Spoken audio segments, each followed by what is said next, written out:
I just finished reading this book called Master Your Time. And there's one exercise in this book that I want to share with you because it will help you with any problem that you are facing right now in your life. And it can also help you to achieve anything that you want in your life. Okay, so what is the name of this book again? It is called Master Your Time, How to Make Time for What Matters Most by Laura Vanderkam. The entire book is based on the fact that we all have the same 24 hours in a day. But some people are able to do amazing things. They're able to start businesses, make millions of dollars, spend time with their family, go on vacation. But most people cannot. So what's different about those who succeed and those who don't? According to this book, it's how we manage our time. Now, when I heard this, I thought, okay, great, very helpful. But then I realized that all of us think we know how to manage our time. We take classes on it. We read books on it. We watch YouTube videos on it. And yet, according to the statistics, only a few of us actually master it. So, where are we going wrong? Well, according to this book, we are going wrong at one very specific thing, which is how we use the tool that we use to manage our time. And that is our calendar.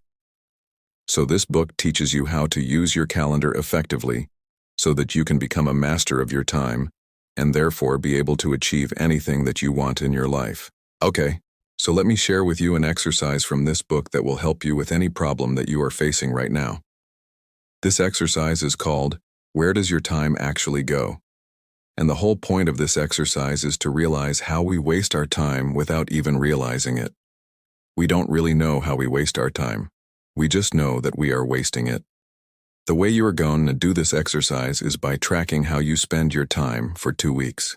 Now, I know that tracking your time for 2 weeks sounds like a lot of work. And let me tell you, it is. But it's worth it, because once you see your results, you will realize exactly how you waste your time and what you should do differently in order to achieve whatever it is that you want to achieve. Okay, so the first step is to decide on the level of detail you want in your time log. You could just track the broad categories such as work, or personal, or leisure. Or you could get more specific, like listing your coworkers or different aspects of your personal life. For example, if you say work, are you going to be more specific and write the name of each project that you're working on? Or if you say personal, are you going to be more specific and write self-improvement or family or something else? It is up to you to decide how detailed you want to be. Second, you want to decide how you're going to track your time. There are 3 ways to do it. You can either use a spreadsheet, or you can use an app, or you can use a paper notebook. And I recommend that you use an app. It will make your life easier. There are many apps out there that you can use to track your time. My favorite one is Toggle Track. It's super easy to use. You can use it for free and you can track your time directly on your computer, which makes it even easier to do this exercise. Third, you want to decide how you're going to label your activities. In other words, how are you going to categorize them? Are you going to use a numerical system or are you just going to use descriptive words? For example, if you're working on a project, should you write number 1 or should you write the name of the project? Again, it's totally up to you. Fourth, you need to decide what to do with the data. Okay, so after you track your time for 2 weeks, what are you going to do with that data? Personally, I would suggest that you export your data into a CSV file and then open it in Excel. That way you can play around with your data and analyze it better. For example, you can create charts and graphs and see what you spent your time on and how much time you spent on each activity. And then once you have a clear picture of how you've been spending your time, you can decide what you should be doing differently in order to achieve whatever it is that you want to achieve. Okay? So now let's talk about how you should actually execute this exercise. So every single day for the next 2 weeks, whenever you're about to work on something, ask yourself, is this the best use of my time right now? If yes, then do it. If not, then put it off until later and work on something that you believe is a better use of your time. Every time you finish something, no matter how big or small, write it down along with the amount of time that you spent on it. For example, if you're working on a project at work, you might write down Project A, 2 hours.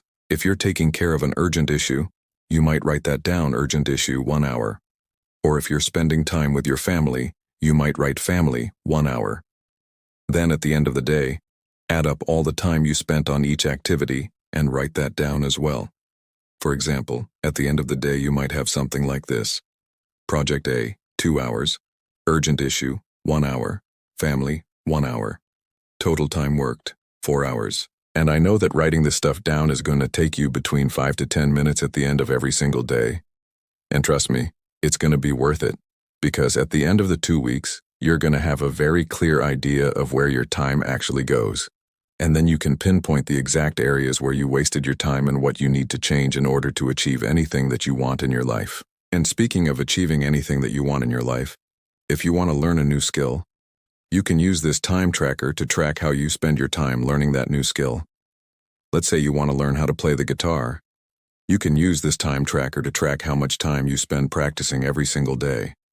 At the end of the 2 weeks, you're going to have a very clear picture of whether or not you're spending enough time learning the guitar, or if you need to spend more time on it.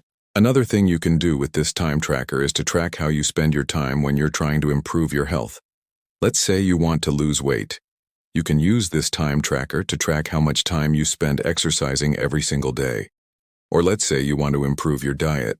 You can use this time tracker to track how much time you spend meal prepping. At the end of the 2 weeks, you'll have a very clear picture of whether or not you're spending enough time on these activities, or if you need to spend more time on them. And finally, you can use this time tracker to track how you spend your time when you're trying to improve your finances. Let's say you want to save more money. You can use this time tracker to track how much time you spend creating a budget or looking for ways to cut expenses. Or let's say you want to make more money. You can use this time tracker to track how much time you spend working on your side hustle. At the end of the 2 weeks, you'll have a very clear picture of whether or not you're spending enough time on these activities or if you need to spend more time on them. In conclusion, this book is highly recommended for anyone who wants to make the most of their time. The author shares practical tips and strategies for managing your time effectively, setting boundaries, and prioritizing what matters most. Whether you're looking to achieve greater productivity, balance, or success in your personal or professional life, this book provides valuable insights and tools to help you on your journey. So, if you feel like you're wasting your time, even though you think you're organized and good at managing your time, then definitely check out this book. Thank you for watching, and I hope you have an amazing week.